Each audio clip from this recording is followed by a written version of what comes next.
Hey, thanks for tuning into this video. I have a treat for you in this video. Not only are you going to get to see the bathroom that we're working on today, but the neighbor next door has some pretty unique pets. I'm going to show you later on in the video what these pets are. Now, I did video record them. He allowed me to go into his house. I lost that video recording, unfortunately, but I do have some still photos, and I have one video of the animal pretty up close. It's a short video, but I will play it for you at regular speed and again at slow motion so you can see what this gentleman has. He actually has 3 of these pets. He paid about $6,000 a piece for them, I think is what he said. And yeah, you got to see this. This is not something you see every day. Enjoy the video, and I'll show you a little later. I'm warm in here. Let's see if I should open this window.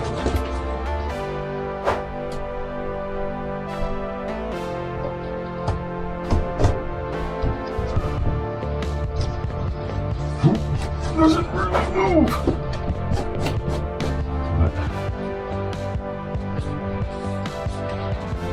Better than nothing. These are small ones. Oh, I didn't know there were 2 different sizes since they're all big ones.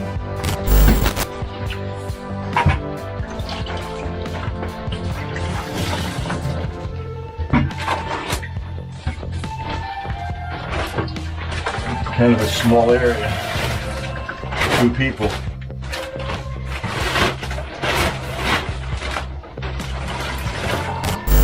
There's always a little bit of water in the trap.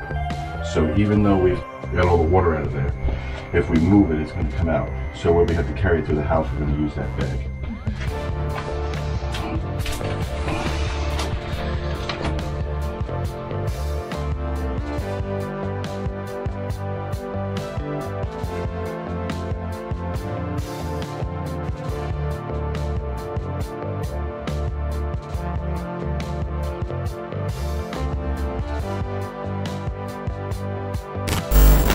Pulling up the vinyl flooring, and look what we got here.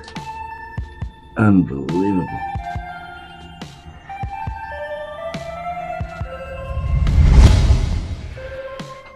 I'm gonna throw up. That you had your hand in that. Oh, I got gloves on. I don't care about that so much. It's all got to come up. I mean, they're only ants, but.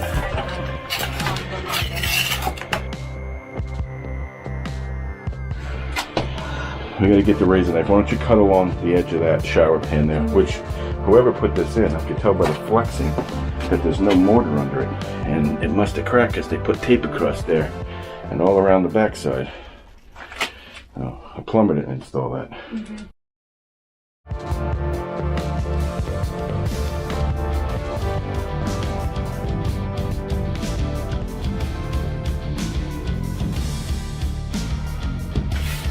Especially behind it, and around it. You need to scrape it some.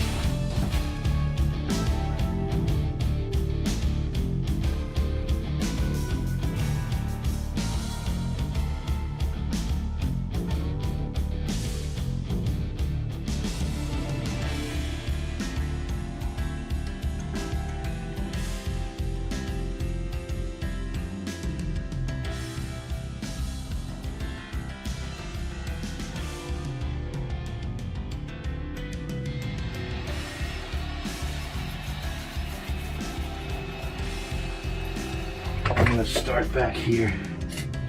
Let me have the sliding one.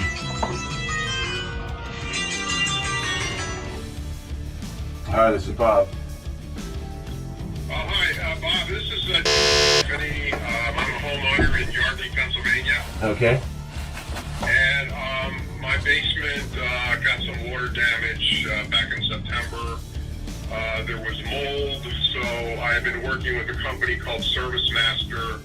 They have removed the mold. They cut the sheetrock up about 18 inches. around the base, the finished basement, and now I need to have someone replace the sheetrock, the spackling, and the trim work that they removed. Would you be interested in that? I'd absolutely be interested, but I couldn't do it until probably January or February. Oh man. Yeah, that's not gonna work. Okay. I know you guys are busy. I've heard that, so. Well, listen, I appreciate you making the phone call. No problem. All right. Good luck. All right, thanks, boss.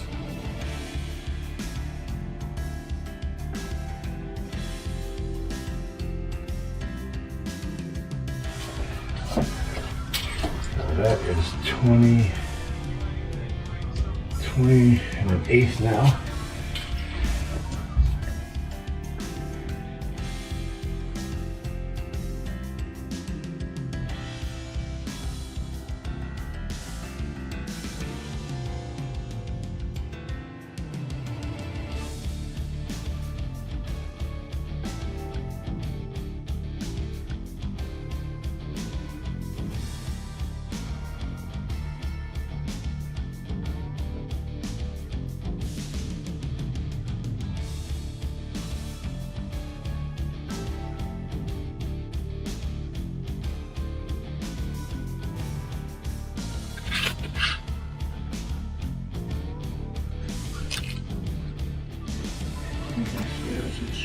You can't move this one.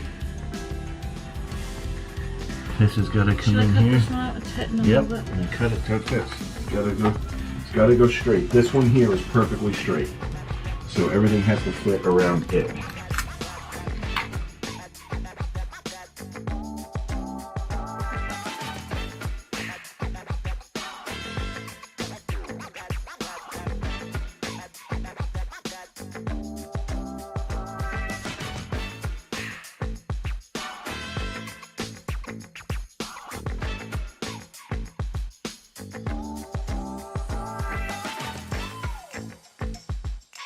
So here it is mapped out, and here's how I did it. I stuck it underneath of here until these pieces lined up where they belong. And then I saw where this foot came to here, and I drew a line right here. You watching? I am. Then I pulled it out, and I put it over here, and I put these in line where it needs to go, and I mapped out where the foot is. So that's the foot from this direction, that's the foot from this direction. So now all you have to do is cut out all the tiles that I traced out. You mess it up on it too. Make it not neat.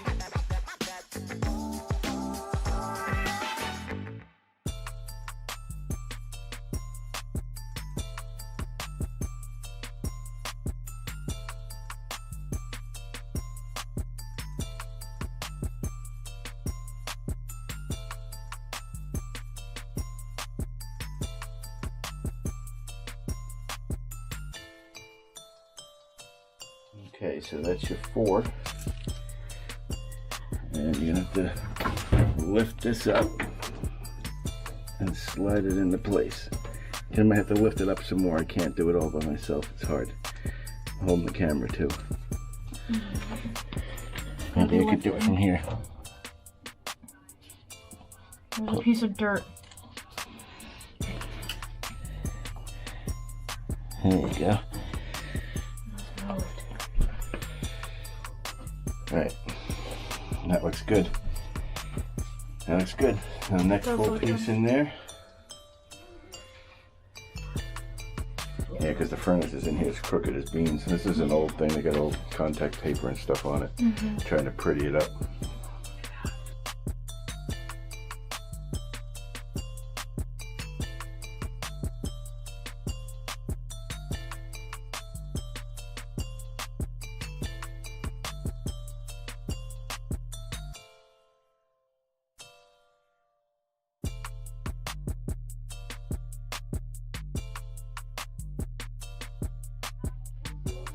So what we've done is we've overlapped this so that we can put the blacks on top of the blacks. This way, when it goes in there, it fits perfectly.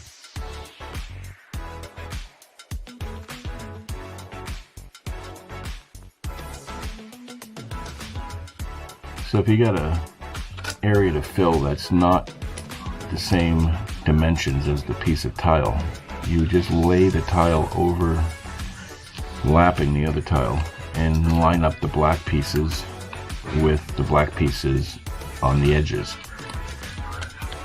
and then you cut off what you need to. So this black piece right here is actually on top of a black piece that's underneath of it. Nobody's gonna know. Nobody's gonna know. They're gonna know. How would they know?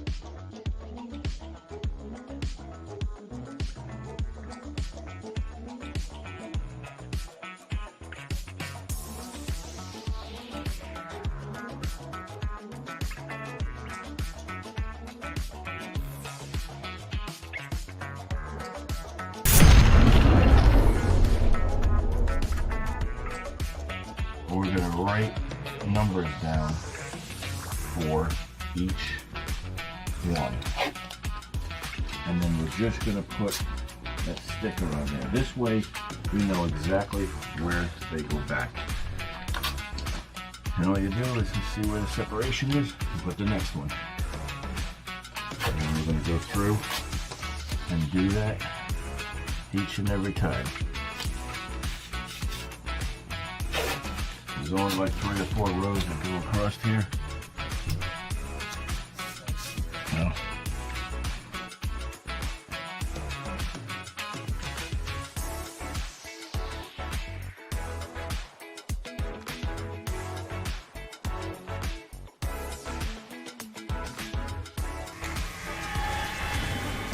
Okay, so like I was telling you, you don't actually have to number them if you start where you're going to end and take them up in reverse order and stack them.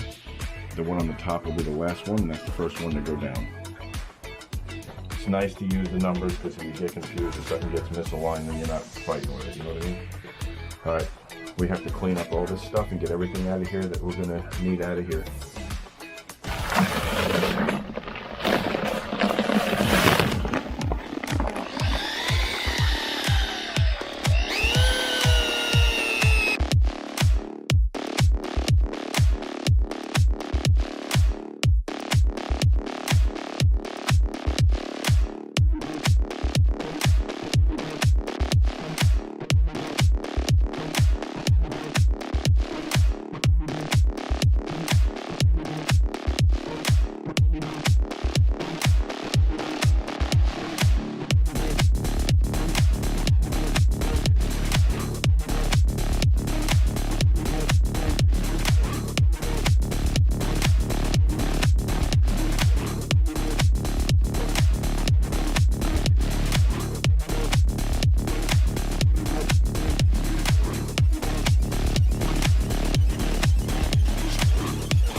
Definitely like the reinforced with the cone. A lot of people will say they don't like that cone. They say it causes it to leak. I have never had that problem. I think it shovels everything down into the hole the way it's supposed to be. It works really well.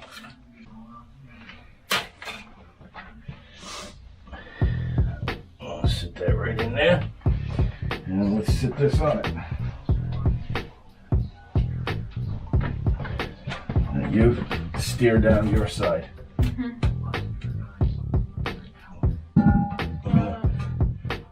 Got it? Yep. And then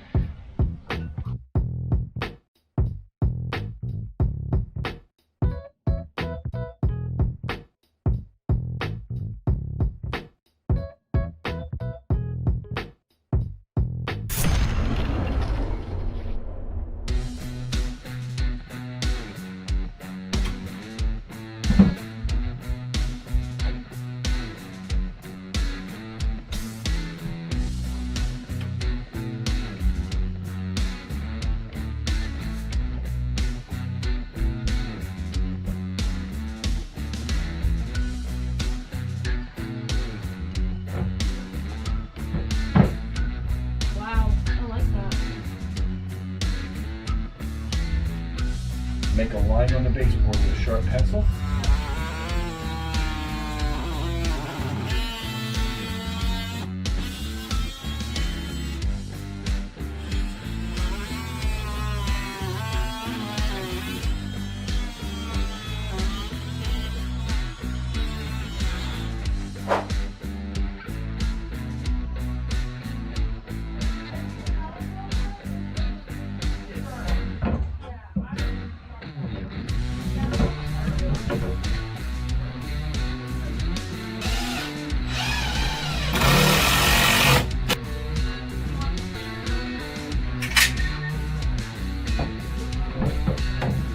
That, perfect. This one actually works better than the other one because the other one kind of squishes it a little bit and takes it around while you're using it. goodness. There it is. Good job. I should be able to just stick that on there. You want to hook the fly lines up before that's in your way? I don't think it'll be in my way. I think it probably will be a little bit.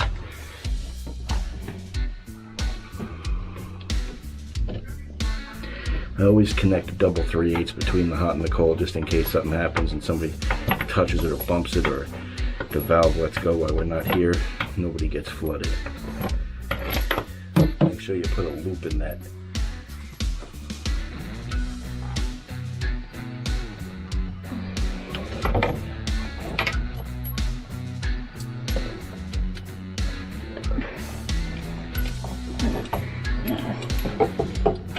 There you go.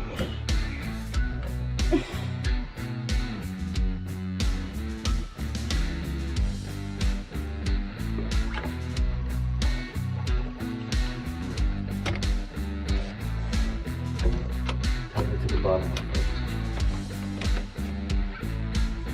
That's where most of the water is going to hang out. So you want to make sure that is perfect.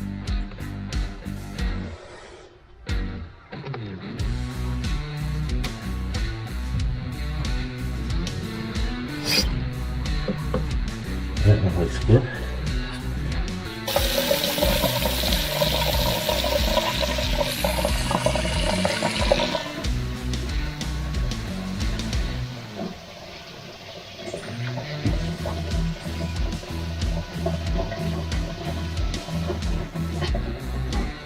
That one good? Hold on. I don't see anything, but in the past, sometimes when you turn water off, it comes afterwards, so I just want to make sure. But it looks good to me. Alright, turn the cold on. What is? Huh? Cold's on. Oh, the cold's on?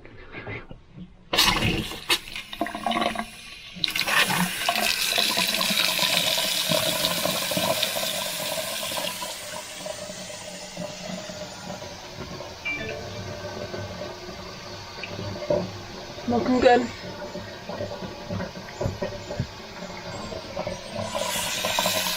Alright, now we're going to fill it Yep. and see what happens when we release it all at once. It does look good though. It's a nice thing. It's a lot nicer than that other one. takes up less room. It's a low profile. Mm-hmm. It's only 16 and a half inches from the wall to the front. All right, you ready? I'm ready.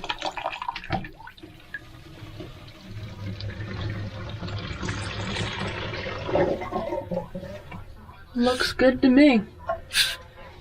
You feel? Oh, you'd see it dripping if it was dripping. There's no drips. All right. Let's finish the floor. Nice.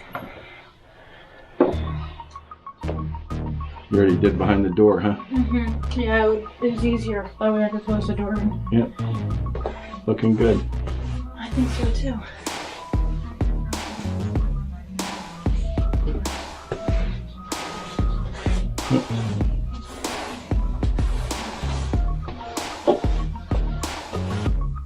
Tell me this ain't the craziest thing you've ever seen. This cat's name is Simba, and it weighs 60 pounds.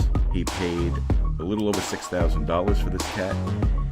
It's free to roam his house. He has 3 of them, and you're going to get to hear it actually growl as well in a couple seconds. This cat actually comes from Africa or somewhere, but he purchased it from Alabama. So here's a few more pictures of it, and we'll get back to the video.